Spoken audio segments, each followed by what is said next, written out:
Assalamualaikum warahmatullahi wabarakatuh. Selamat datang di Express Channel. Pada hari ini saya akan berusaha untuk memberikan informasi-informasi yang menarik, yang bermanfaat tentunya untuk pengembangan diri kita.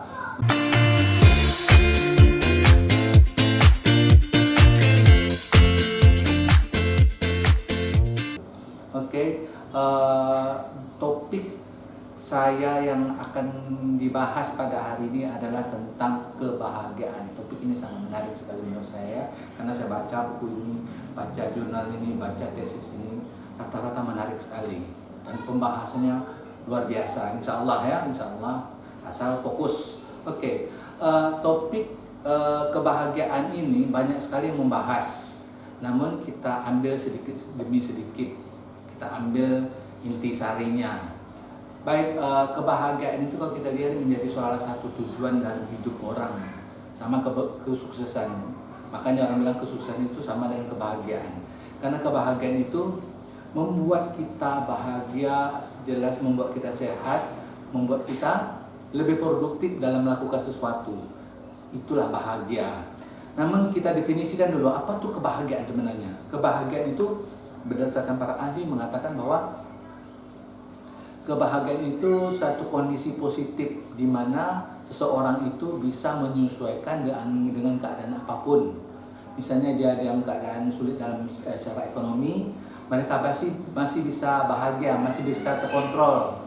Mereka ditinggalkan oleh orang yang dicintai, masih tetap bisa mengontrol agar tidak benar-benar terlarut di dalam kesedihan. Itu kebahagiaannya. Nah, prinsip kebahagiaan dulu kita bahas sebelum kita membahas tentang faktor-faktor apa yang membuat orang itu bahagia. Prinsip kebahagiaan itu yang sebenarnya yang kita bahas di sini adalah kebahagiaan yang berorientasi pada kebaikan.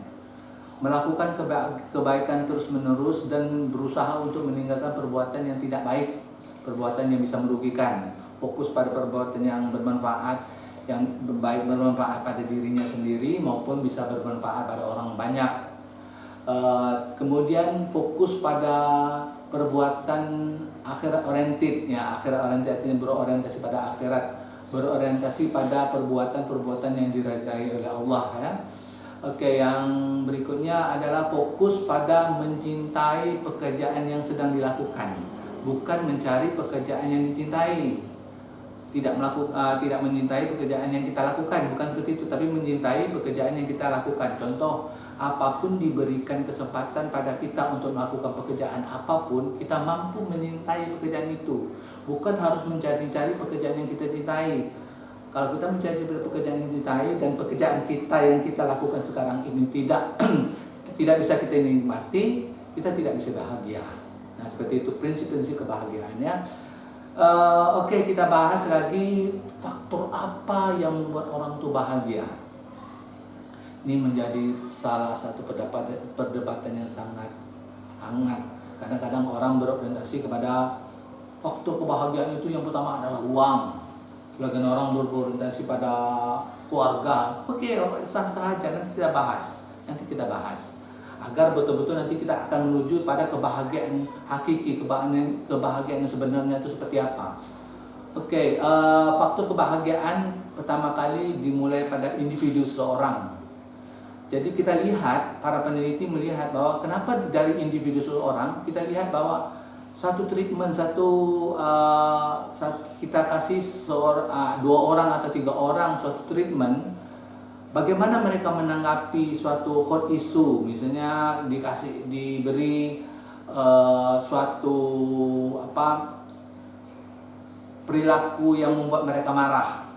Namun rupanya keempat orang ini tidak sama menanggapi perilaku yang membuat mereka marah. Enggak.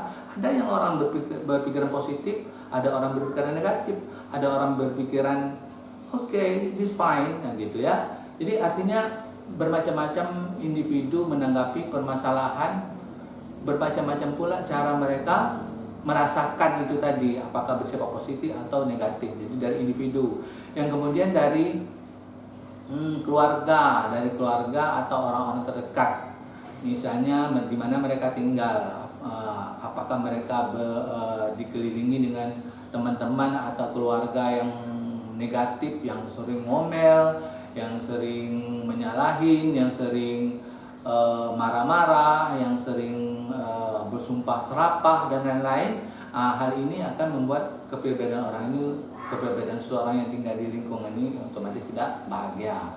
Terus lagi kebahagiaan juga bergantung pada masa lalu, otomatis bergantung pada masa lalu. Mereka dididik dengan keluarga yang salah asuh, mereka misalnya orang yang tidak mempunyai artinya tidak mempunyai harta yang cukup, betul-betul bercukupan, kehidupan yang bercukupan. Sebaliknya mereka yang punya harta banyak, keluarga yang betul-betul berpendidikan, sangat mempengaruhi siapa diri mereka, bagaimana mereka menanggapi apa yang mereka rasakan, bahagia atau enggak, itu tergantung pada masa lalu mereka. Mereka yang ditinggalin, mereka yang mendapatkan musibah, bergantung pada keadaan sekarang. Oke. Kemudian lagi, apalagi faktor yang orang membuat bahagia, pernikahan. Itu otomatis ramai orang mau nikah, ramai orang mau berkeluarga, karena berkeluarga bagaimanapun akan membuat hidup kita lebih bahagia, karena suatu permasalahan itu kita bisa sharing pada pasangan kita ya. Terus anak-anak juga adalah salah satu faktor kebahagiaan. Semakin banyak anak, mungkin kita bisa, sebagian orang bisa hidup lebih bahagia daripada tidak punya anak atau mempunyai anak satu. Itu uang juga menjadi salah satu faktor kebahagiaan seorang. Itu kayaknya mungkin tidak bisa dihindari, tidak bisa disangkal bahwa uang mungkin menjadi salah satu faktor yang paling kuat bisa membuat orang itu bahagia, gitu kan. Namun tidak jarang kita lihat uang juga bisa membuat orang tidak bahagia, karena dia tidak bisa manage uang itu, tak mampu melakukan alokasi dana itu ke tempat yang pantas bagi dia ya. Oke. Setelah kita mempelajari faktor-faktor kebahagiaan, namun kalau di sisi yang sebenarnya faktor kebahagiaan itu adalah memang dari individu masing-masing. Di situ kita lihat dari tingkat keimanan dia, tingkat kesabaran dia, dan tingkat rasa syukur dia. Semakin tinggi tingkat rasa syukur dia terhadap apa yang didapati dia dalam setiap hari, pada setiap hari, insya Allah seorang itu akan hidup lebih nyaman, lebih tenang, lebih bahagia. Contoh, baru bangun aja kita ada rasa syukur. Alhamdulillah aku sehat. Alhamdulillah. Menghitung-hitung rasa syukur itu tadi, setiap hari menghitung-hitung rasa syukur dalam baik dalam perbuatan maupun dalam kebersamaan dia dengan keluarga atau dengan teman-temannya. Sabar lagi. Juga orang kadang-kadang, ya kita maklum aja, kita menjalani hidupnya ada aja jumpa suatu masalah, kadang-kadang nggak cocok dengan apa yang kita inginkan. Harusnya kita mampu bersabar, kita tahan dulu sejenak, kita lakukan dengan istighfar ya.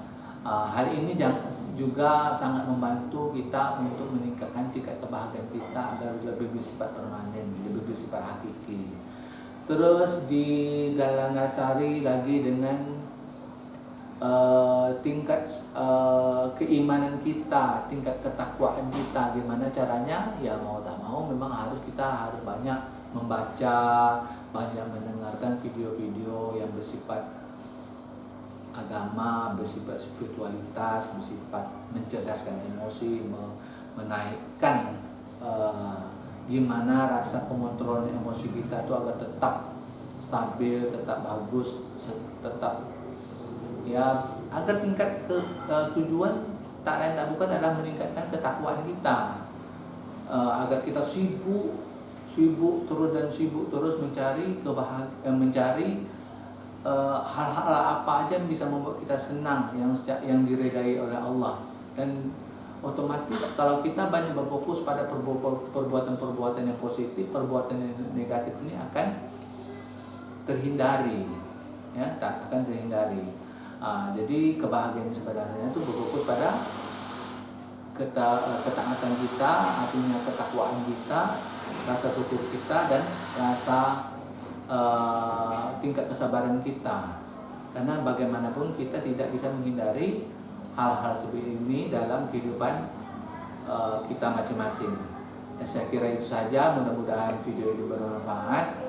Untuk mendapatkan penjelasan yang lebih mendetail, mungkin akan ada seminarnya membahas tentang kebahagiaan, insyaallah ya.